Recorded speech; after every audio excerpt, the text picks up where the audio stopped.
তো ওরই বাচ্চা, একে আমি মেরে ফেলবো। আরে না, মেরো না আমাকে।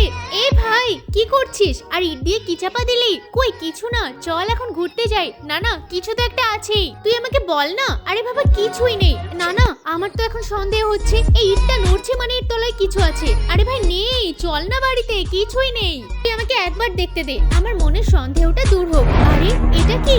এটা তো মনস্টারের বাচ্চা।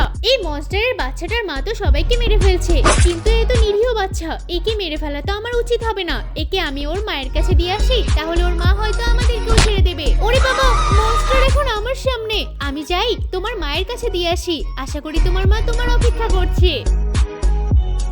এই যে বন্ধু, আমি মনস্টারের বাচ্চা নিয়ে চলে এসেছি। কি তুই আমাকে বাঁচাতে এসেছিস? আরে না রে মনস্টারের বাচ্চা, এই দেখো তোমার বাচ্চাকে আমি বাঁচিয়েছি। আমার বাচ্চার এই অবস্থা কে করেছে? আমরা তো কিছু করিনি, ও তো অজ্ঞান হয়ে পড়েছিল, আমি তো শুধু বাঁচিয়েছি। এই তোদেরকে মেরে ফেলবো।